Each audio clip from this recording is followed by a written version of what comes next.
Hello and welcome to the Prowler 300BH. Gonna start right up front here. Here's a light, just in case you need to hook up at night. You have your retract and extend to higher and lower your jack. Right behind this little tab here, this is going to be a manual override that you are able to higher and lower the jack, just in case this ever electrically goes out. And then for your propane here, when you do get these will be filled, but at the moment they're not. So that's why it shows red right behind here. But this little twist tab here points to whatever propane tank it's taking that propane from. So obviously, once again, this isn't going to be green, but when these are filled and it's pointing to one that is filled and getting a steady flow from, these will turn green. And then once they're empty, of course, they're going to turn red. For solar panel, as long as you get that little outlet there, you can go ahead and add one. You have your storage. These little tiny green tabs here, that indicates that your tires are filled with nitrogen, but you are able to fill it with regular air. It does not inflate or deflate with temperature change. Here's your camp power or your shore power here. Coming underneath here, you have your gray and black tank sewer connection. So this is just gonna be your sewer system.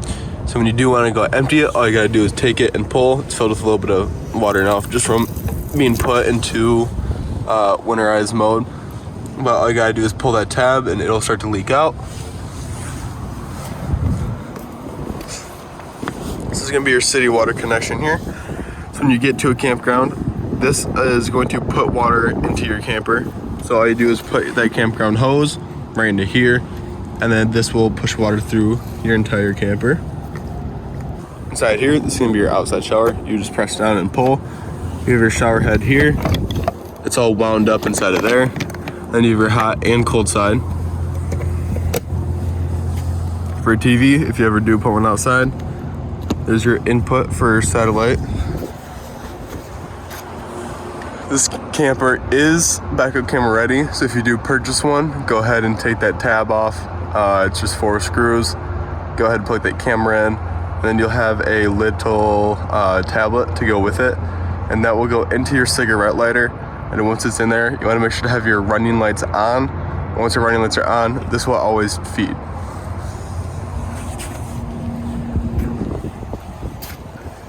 So coming to the stabilizer jacks, you have your extend and retract. So one's always gonna hit first before the other one goes.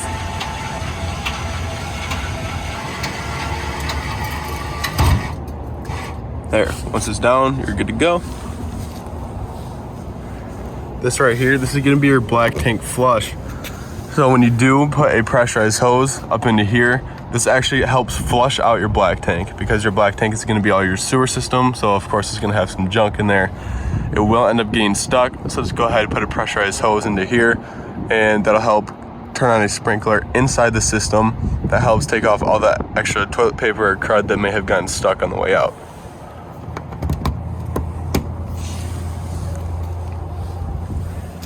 This here is going to be a furnace exhaust. So when your furnace is on, this obviously gets very hot. So if there's any little kids in the area, make sure to let them know, do not touch this because they will get burned.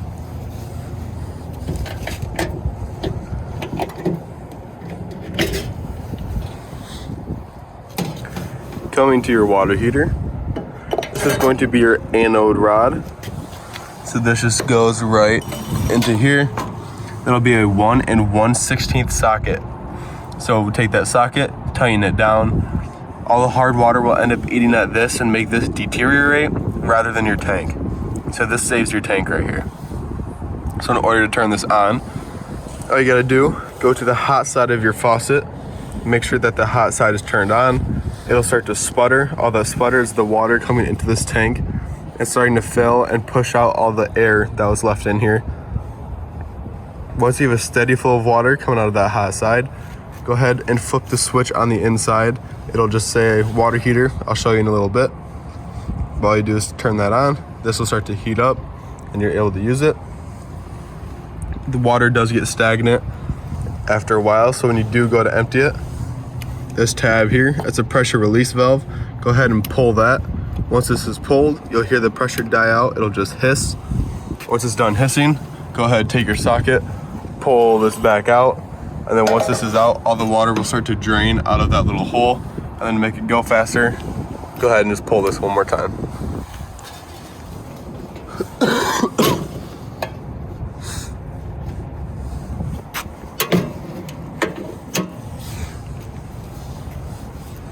This is your freshwater connection.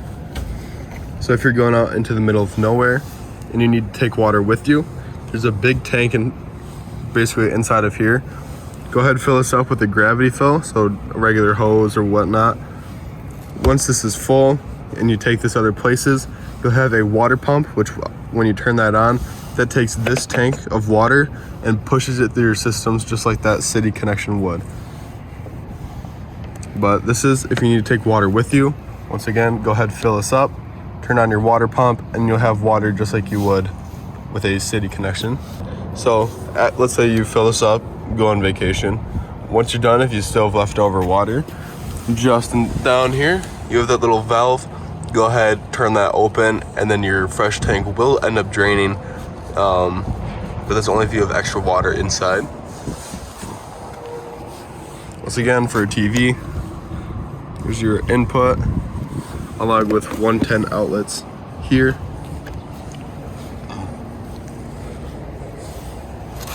Here's gonna be your front stabilizers, extend and retract. Once again, one side's gonna hit before the other side does, so just keep waiting.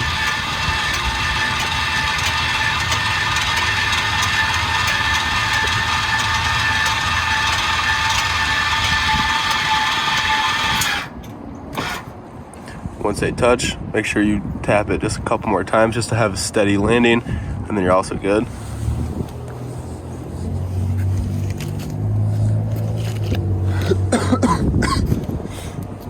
Do you have anything inside here? Nope.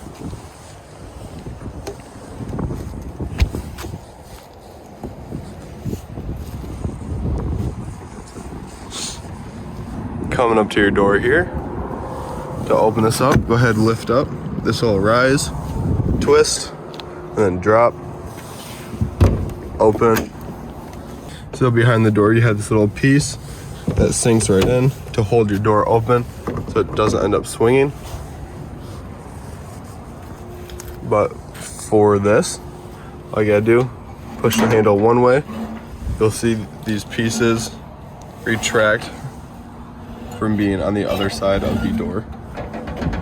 And they'll pull out.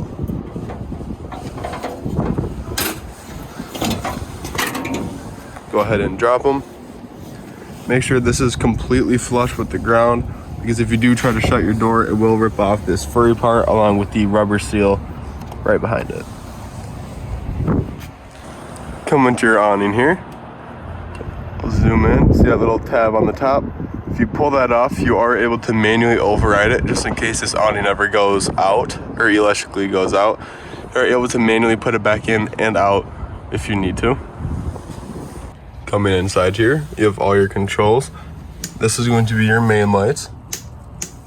This is going to be your awning light. It's just the LED strip right underneath. For your awning, it's going to be the far right. Just hold extend.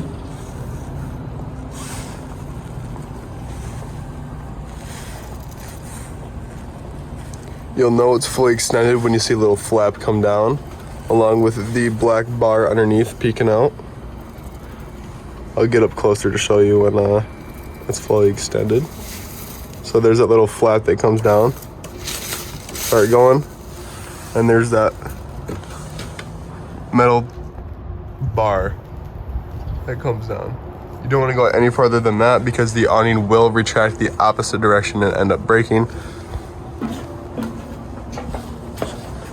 For the rain, to pull down, or you have to pull down to adjust to pitch. So pull down here, it starts to lean, and the rain will end up falling down this way. And then to push it back up, or to reel it back in, I recommend pushing it back up. Now all you gotta do is go ahead and retract it back in.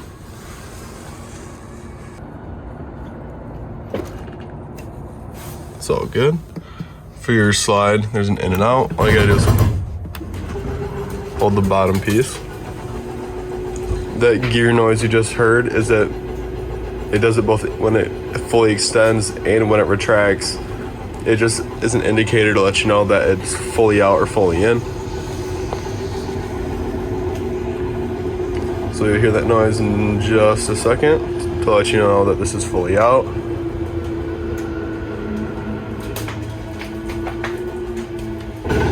There you go. Go ahead and let go, and it's fully extended. Coming down here, you have your radio. You have your obviously different stations here. And then you have your A and B speakers, inside and outside. And then you have your mode, which you can switch from aux to Bluetooth to regular radio.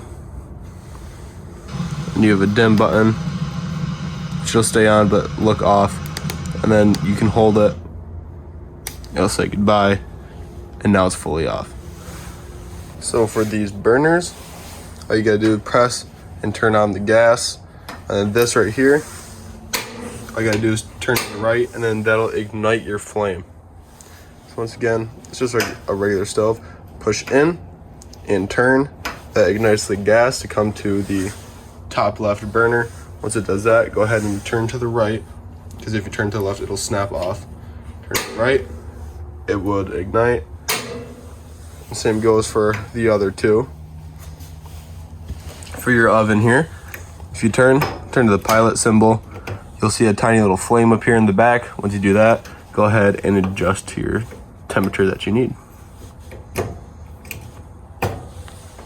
Of course, most people know how to microwave work, but just put it in for a certain amount of time, click start or whatever, stop to cancel, press again.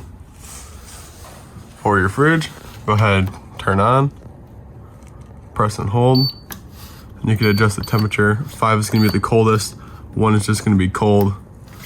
This indicates that it's gonna be your fridge, this indicates it's gonna be your freezer, and that's nighttime mode, so that your fridge will be quieter, of course, at night.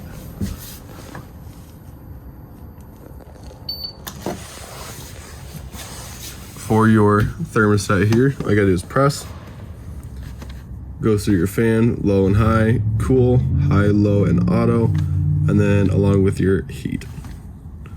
Press again, off, and temperature change through the up and down arrows.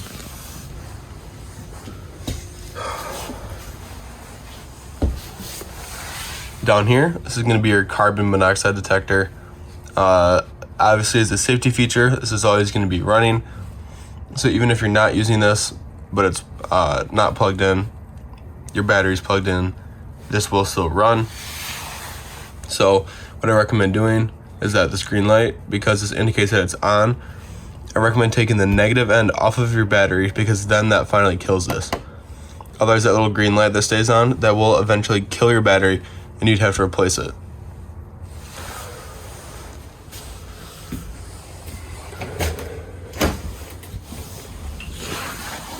Inside here, you have your toilet. It's just gonna be a foot flush.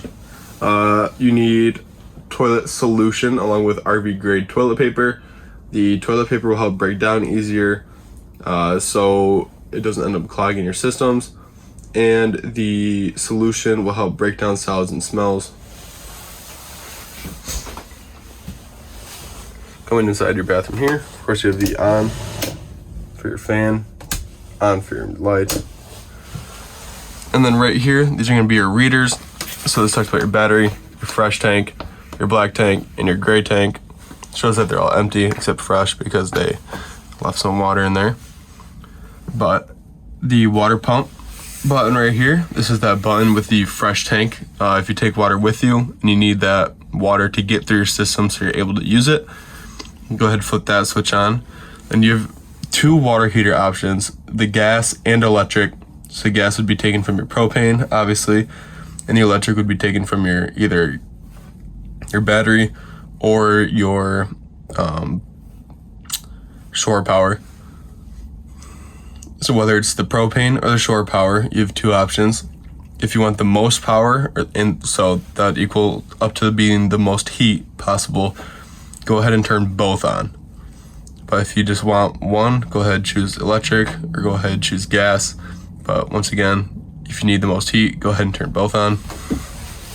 For your bed situation here, go ahead and put a little bit of pressure on it, pull out. Going to the right side, once again, give it a little bit of pressure, go ahead and pull out. And lay it down right on top of these little pieces. So you do that, you're good to go. For your table underneath here, it is currently hooked into the wall along with these stabilizers here.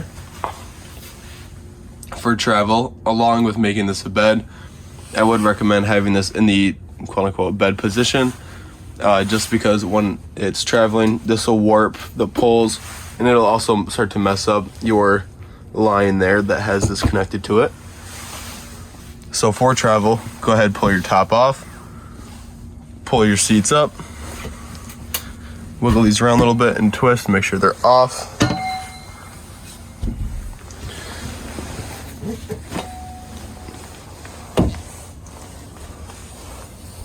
And then for your table, just go ahead and slide it right onto the wood pieces on both sides.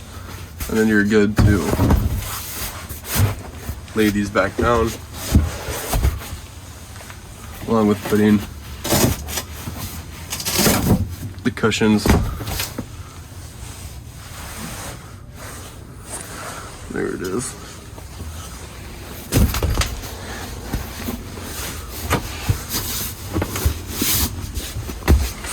Into it like that, and then put these wherever you'd like, just so they don't constantly roll around while it's driving. I'm just gonna leave these here for now. Same goes for this table, same concept. Lift up, take the table off, take the poles out for travel because they will warp, and go ahead and slide your table right onto the wood pieces, just like this.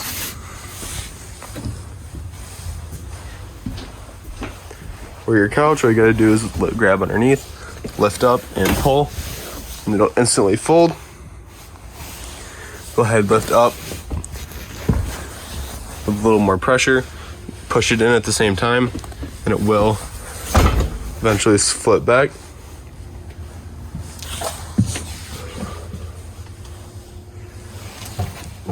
For your bed, there's a little wooden piece. Just go ahead and lift that up for your extra storage. You have your lug and stabilizer jacks, or one for your lugs and one for your stabilizer jacks, just in case they ever electrically go out.